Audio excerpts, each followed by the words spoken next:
গুলশানে চাঁদাবাজির ঘটনার যে ভিডিও আমাদের সামনে ছড়িয়ে পড়ল, সেটার জের ধরে সেটায় জড়িতদের গ্রেফতার করা হয়েছে এবং সেই গ্রেফতারকৃতদের একজনের একটা ভিডিও আমাদের সামনে গতকাল সন্ধ্যার পর থেকে আসলো এবং বলা বাহুল্য তুমুল আলোচিত হলো। প্রচুর কথাবার্তা হচ্ছে সামাজিক মাধ্যমে এটা নিয়ে। কিছু কথা বলা দরকার এবং এখানে অত্যন্ত বিস্ফোরক একটি দাবি আছে। সেটা হচ্ছে তার চাঁদাবাজি বা আরও চাঁদাবাজির নেতৃত্ব একজন উপদেষ্টা দেন, জনাব আসিফ মাহমুদ। খুব স্পষ্টভাবেই তার নাম ধরে তাকে অভিযুক্ত করা হয়েছে।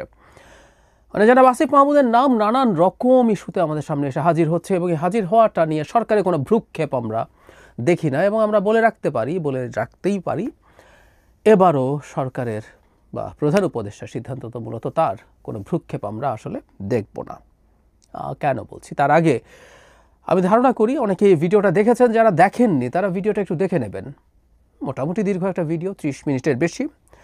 সেখানে জানে আলম অপু নামে এই ভদ্রলোক একটানা কথা বলে যান, অনেক কিছু বলেন, কি প্রেক্ষাপটে কি পরিস্থিতিতে, এগুলো তার ভার্সন, এটা ইম্পর্টেন্ট। আরও কিছু গুরুত্বপূর্ণ প্রশ্ন আছে, এগুলো একটু করে রাখা দরকার, করব সেগুলো।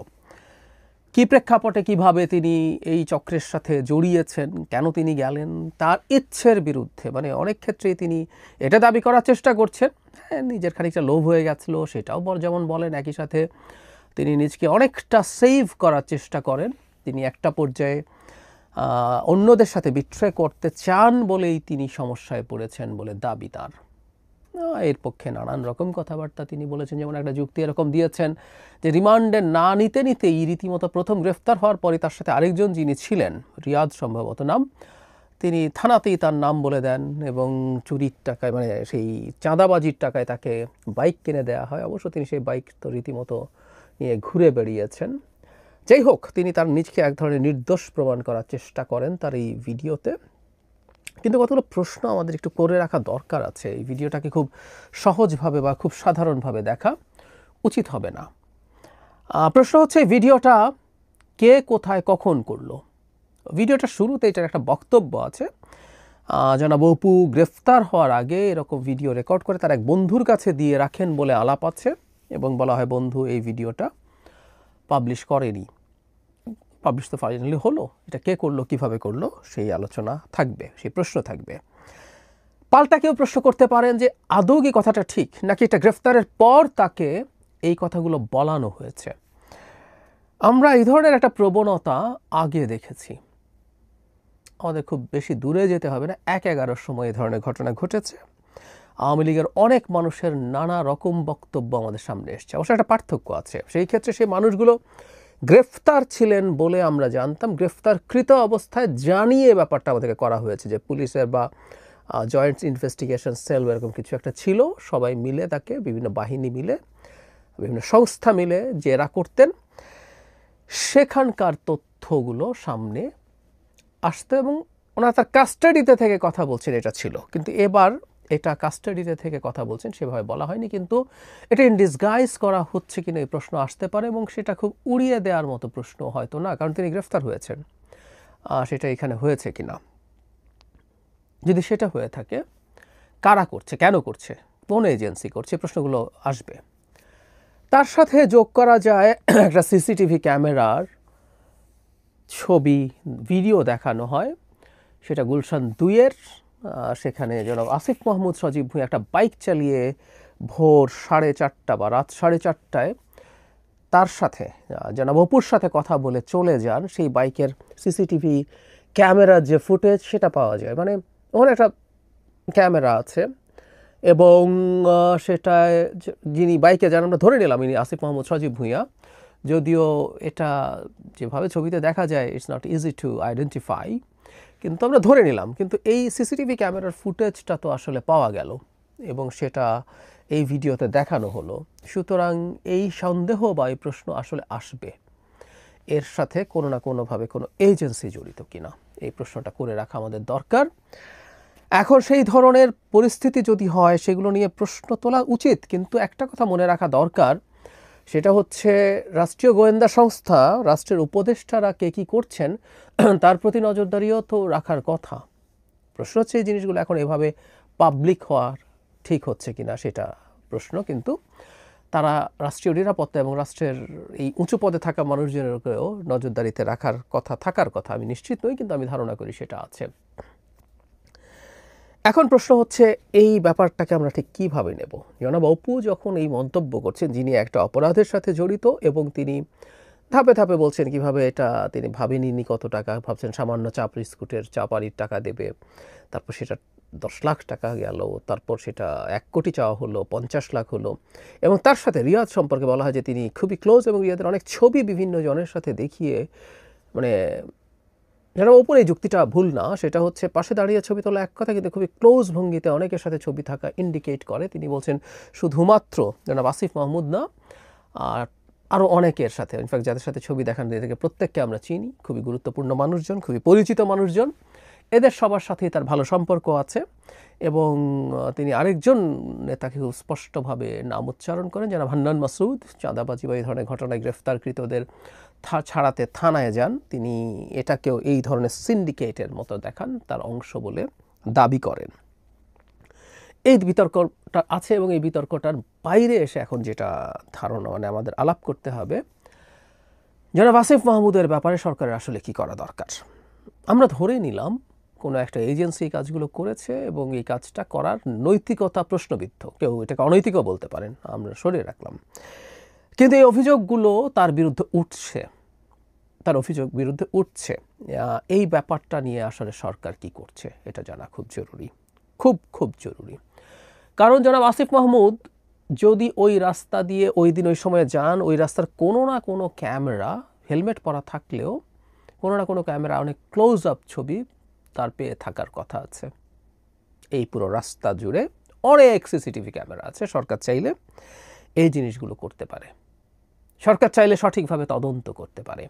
আমি অনেক দিন থেকে একটা কথা বলছি, জনাব আসিফ মাহমুদের বিরুদ্ধে যে অভিযোগগুলো উঠছে, আমরা তাকে সেটা একেবারে উনি এটা ইনভলভ হয়ে গেছেন বলছি না। ওনার এপিএস কত টাকা বানিয়েছেন সেটা স্বীকৃতি আছে সরকারের দিক থেকে, তার এপিএসকে চাকরিচ্যুত করা হয়েছে, দুদক তদন্ত করছে, তার বিদেশে যাওয়ার নিষেধাজ্ঞা হয়েছে। তো একই সাথে জনাব আসিফ মাহমুদের বিরুদ্ধেও তদন্ত হওয়া জরুরি ছিল, কারণ এপিএসের ক্ষমতার উৎস আসলে উপদেষ্টা, হয়নি। এরপর তার বাবা দেশের একটা গুরুত্বপূর্ণ নিউজে রিপোর্ট করে দেখিয়েছে তার বাবা তার এলাকায় কি ত্রাসের রাজত্ব কায়েম করেছেন। তিনি কি করছেন, কিভাবে করছেন, এটাও বিতর্কিত করার চেষ্টা করা হলো যে এটা যেহেতু জনাব ইশরাকের মালিকানার চ্যানেল, ইশরাক হোসেন, যার সাথে ঢাকা দক্ষিণের মেয়র হওয়া নিয়ে এলজিআরডি উপদেষ্টা হিসেবে জনাব আসিফ মাহমুদের ক্ল্যাশ হয়েছে, তাই তারা শত্রুতামূলকভাবে এটা করেছে। অথচ ওখানে অন ক্যামেরা পরিচয় দিয়ে মানুষজন কথা বলেছেন, এটাকে এত তুচ্ছ-তাচ্ছিল্য করা খুবই হাস্যকর, খুবই উদ্ভট। এটা আমরা হয়তো হতে পারে জনাব ইশরাকের সাথে সংঘাতের কারণে তিনি এই সাহসটা করেছেন। অনেকে সাহস করছে না, আমি অনেকবার অনেকের সাথে কথা বলে দেখেছি, অনেক মিডিয়ায়, প্রায় সব মিডিয়াতে টকশোর জন্য যাওয়া হয়। ভীতি আছে সরকারের দিক থেকে, না কে কখন এসে কোথায় কোন মব তৈরি করে। এখন তো মব পরিকল্পনা করে মব তৈরি করা যায়। এই যে অপুর ভিডিওতে আছে যে তারা পরিকল্পনা করে, মব অবশ্য পরিকল্পনা করে হওয়ার কথা ছিল না, কিন্তু আমরা এক নতুন ফেনোমেনন বাংলাদেশে দেখছি যেখানে মব তৈরি করা যায়। সো তাদের ভীতি আছে, তাই তারা অনেকে করে না। যারা ইশরাক যেহেতু তার সাথে একটা ক্ল্যাশ আছে, তিনি সেটা করলেন। কিন্তু এই রকম একটা খুবই কনক্রিট ধরনের রিপোর্টের ব্যাপারেও সরকারের কোনো কগনিজেন্স আমরা দেখিনি, নিয়ে সেগুলো নিয়ে তদন্ত এবং সেগুলো নিয়ে ব্যবস্থা নেয়, এবং ব্যবস্থা নেওয়ার আগে যেটা জরুরি সেটা হচ্ছে এরকম একটা মানুষকে পদ থেকে সরিয়ে দেয়া, করেননি। এবারও কিছু হবে টবে না, এটা আমরা বলতে পারি, একদম স্পষ্টভাবে বলতে পারি। ডক্টর ইউনূস কেন যেন সিদ্ধান্ত নিয়েছেন, অবশ্য এমপ্লয়ার, এবং জনাব আসিফ মাহমুদ নিজে তার ইন্টারভিউতে বলেছেন, যে ইন্টারভিউতে তিনি সেনাপ্রধানকে নিয়ে অনেক কথা বলেছেন, যিনি ডক্টর ইউনূসকে নিতেই চাননি, ঘন্টার পর ঘন্টা আলাপ করেছেন, শেষে বুকে পাথর চাপা দিয়ে তাকে মেনে নিয়েছিলেন। মানে একটা উপদেষ্টার চেয়ারে বসে এসব ফাজলামো বাংলাদেশেই সম্ভব। এই ফাজলামোগুলো হয়েছে এবং এখানে তিনি বহাল তবিয়ত উপদেষ্টা পদে আছেন। কথাগুলো সত্য হলেও তর্কের খাতিরে ধরে নিলাম। এগুলো কেন করা হয়, ওই সময় করা ঠিক আছে কিনা, এগুলো না বোঝার কোনো কারণ প্রফেসর ইউনূসের ছিল না, তা আমি মানি না। যাই হোক, এগুলো ছিল, তাকে সরিয়ে রাখা দরকার ছিল, সরিয়ে ফেলা দরকার ছিল, সরিয়ে ফেলে তদন্ত করা দরকার ছিল। কেউ কেউ বলেন তিনি নির্বাচন করবেন, তাই এখন তার বিরুদ্ধে শত্রুতা তৈরি হয়েছে।